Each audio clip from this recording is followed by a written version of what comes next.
Hello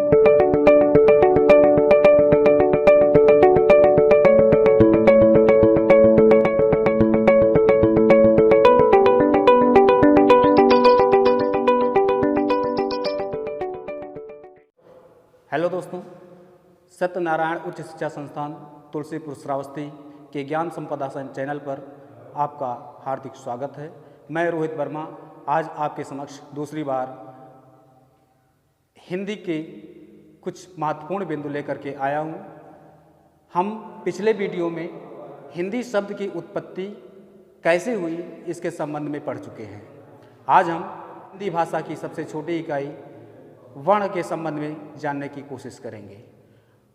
हम सर्वप्रथम वर्ण विचार को लेकर आपके सामने अपनी कुछ बातें रखते हैं। उसमें हम वर्ण विचार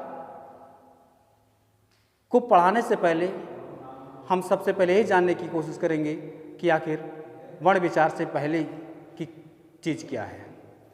हम जानते हैं कि किसी भी भाषा को बोलने के लिए सबसे पहले मनुष्य ध्वनि के रूप में अपनी बातों को प्रकट करने का काम करता है, यानी ध्वनियों को ही हम वर्ण विचार के रूप में प्रस्तुत कर रहे हैं। वर्ण विचार हमारा दो तरीके से है, यानी वर्णों को दो हिस्सों में बांटा गया है। पहला है स्वर और दूसरा हमारा है व्यंजन। हम आपको बताने की कोशिश करेंगे कि आखिर स्वर क्या है। हम जब किसी भाषा को बोलने के लिए अबाध रूप से, यानी बिना किसी रुकावट के जिन वर्णों को बोलने का काम करते हैं उसको हम स्वर की संज्ञा देते हैं। हमारे हिंदी भाषा के अंतर्गत स्वरों को 3 श्रेणियों में बांटा गया है और उन 3 श्रेणियों में कुल मिलाकर के 11 स्वर वर्ण हैं। पहला छोटा, इसको हम आ, इसको बड़ा आ, छोटी ई, बड़ी ई, छोटा ऊ, बड़ा ऊ, री, ए, आए, ओ, आओ। ये 11 स्वर वर्ण हैं जो हिंदी में प्रयुक्त होते चले आ रहे हैं। अब इन्हीं 11 स्वर वर्णों को 2 कैटेगरीज में डिवाइड किया गया है। सबसे पहला है हमारा ह्रस्व स्वर। ह्रस्व स्वर को ही हम एक मात्रिक स्वर भी बोलते हैं और इसी को मूल स्वर भी बोलते हैं। इनकी संख्या हमारी 4 है। इसमें छोटा, छोटी, छोटाऊ और रे, ये 4 वर्ण हमारे मूल स्वर या कहिए एक मात्रिक अथवा ह्रस्व स्वर की संज्ञा में है या ह्रस्व स्वर की श्रेणी में है। दूसरी कैटेगरी के हमारे जो स्वर हैं वो हमारे हैं दीर्घ स्वर। दीर्घ स्वर को ही हम द्विमात्रिक स्वर भी बोलते हैं। इनकी संख्या हमारी 7 है। इसके अंतर्गत हमारे इन्हीं स्वर वर्णों में से बड़ा आ या कहिए आ, या इनको बोलने में जितना अधिक समय लगे, बड़ी ई, बड़ा ऊ, ए, आए, ओ, आओ, ये हमारे 7 स्वर वर्ण दीर्घ स्वर या द्विमात्रिक स्वर की श्रेणी में आते हैं। अब इनको हम द्विमात्रिक या दीर्घ स्वर या ह्रस्व स्वर या एक मात्रिक ऐसा क्यों कहते हैं? ऐसे स्वर वर्ण जिनको बोलने में हमें कम से कम समय लगता है या एक तरीके से एक मात्रा का समय लगता है, उन्हें हम ह्रस्व स्वर या एक मात्रिक स्वर कहते हैं। दूसरा है द्विमात्रिक या दीर्घ स्वर।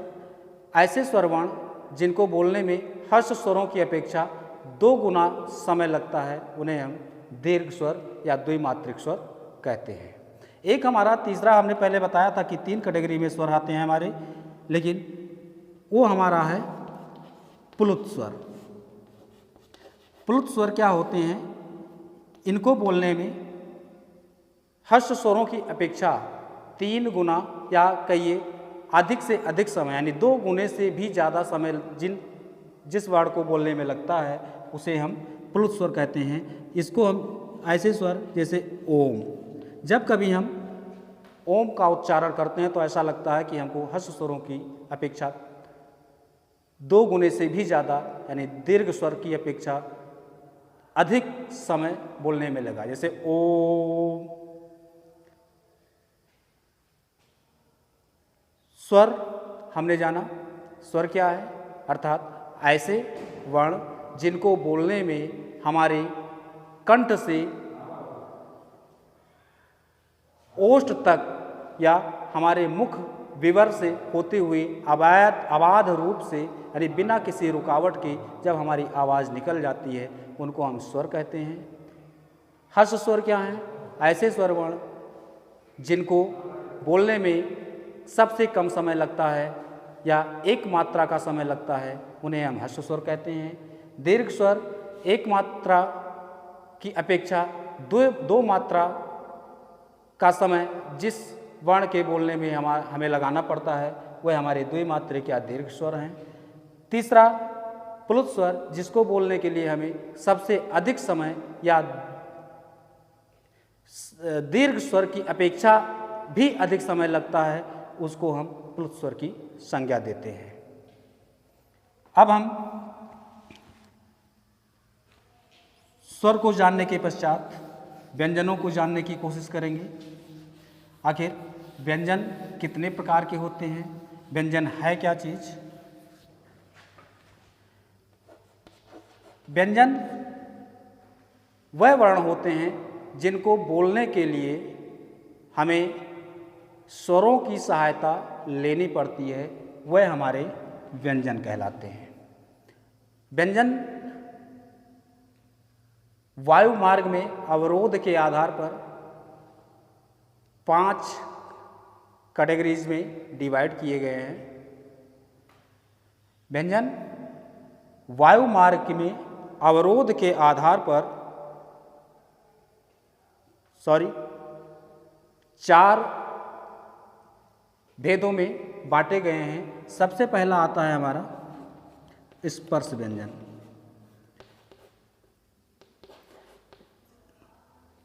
स्पर्श व्यंजन, स्पर्श व्यंजन क्या है?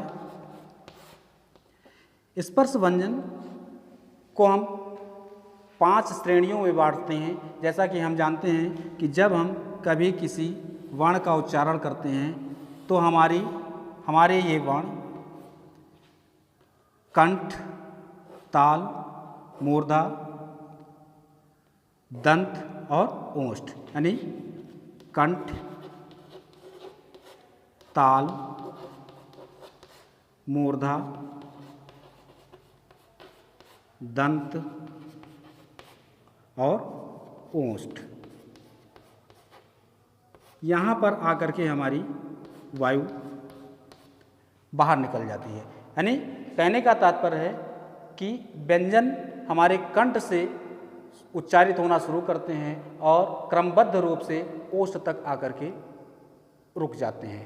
यानी 5 श्रेणियों में स्पर्श व्यंजनों को डिवाइड किया गया है। इनके अंतर्गत हमारे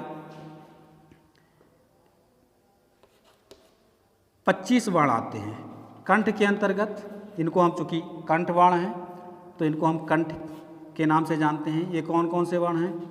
क, ख, ग, घ और अंगा। इनको पंचक की संज्ञा भी दी गई है। दूसरा तालव्य, चूँकि ये हमारे ताल से उच्चारित होते हैं, ये भी हमारे 5 वर्ण हैं। च, छ, ज, झ और इया। ये 5 वर्ण हमारे तालव्य की श्रेणी में आते हैं। तीसरा है मूर्धा। मूर्धा इनको हम मूर्धन्य वर्ण बोलते हैं। ये हमारी जीभ से ऊपर वाले हिस्से में आकर के टकराती है। जब भी हम किसी मूर्धन्य वर्ण का उच्चारण करते हैं तो हमारी जीवा हमारी मूर्धा यानी छत से टकराती हुई बाहर वायु निकलती है, इसलिए इनको हम मूर्धन्य वर्ण कहते हैं। टा, ठा, डा, ढा और आड़ा, ये 5 वर्ण मूर्धन्य की श्रेणी में है। चौथा है हमारा दंत, इनको हम दंत वर्ण बोलते हैं।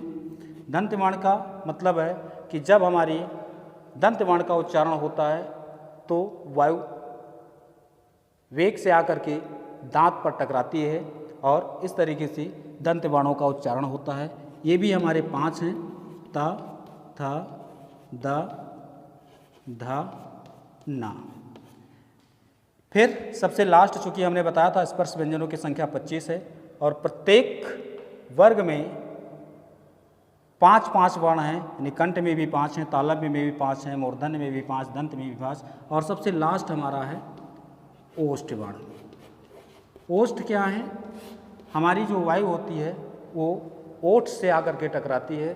इस तरीके से हमें व्यंजन के रूप में ओष्ठ वर्णों का मिल जाना होता है। इसके अंतर्गत हैं प, फ, ब, भा और मा। इस तरीके से हमारे व्यंजन के अंतर्गत स्पर्श व्यंजन 25 निकल करके आए, जिसमें हमारे कंठ से शुरू होकर के वर्ण ओष्ठ तक निकल करके आते हैं। अब इसके बाद में स्पर्श व्यंजनों के बाद हमारा अंतस्थ व्यंजन आता है। इस अंतस्थ व्यंजन का मतलब जब भी हम इन व्यंजनों को बोलते हैं तो वायु अंदर की तरफ खींचती चली जाती है। स्पर्श व्यंजनों में क्या था? हमारे ऐसे व्यंजन जिनके उच्चारण में हम अपने कंठ से लेकर के यानी कंठ, तालव्य, मूर्धा, दंत और ओष्ठ इनको छूती हुई वायु जब बाहर निकलती है तो इसको हम यानी स्पर्श करती हुई जब बाहर निकलती है, इसीलिए इनको स्पर्श व्यंजन कहा जाता है। अंतस्थ व्यंजन इनकी संख्या 4 है और इनको बोलने के लिए वायु अंदर की तरफ खींचती हुई चली जाती है। इनकी संख्या 4 है, जिनमें या, रा, ला और वा, यानी 25 ये हो गए, 4 ये हो गए, 25 4 29। तीसरा हमारा आता है ऊष्म व्यंजन। ऊष्म का मतलब है जब हम किसी वर्ण का उच्चारण करते हैं और हवा ऊष्मा पैदा करती है तो ऐसे वर्णों को हम ऊष्म व्यंजन कहते हैं। इनकी भी संख्या 4 है।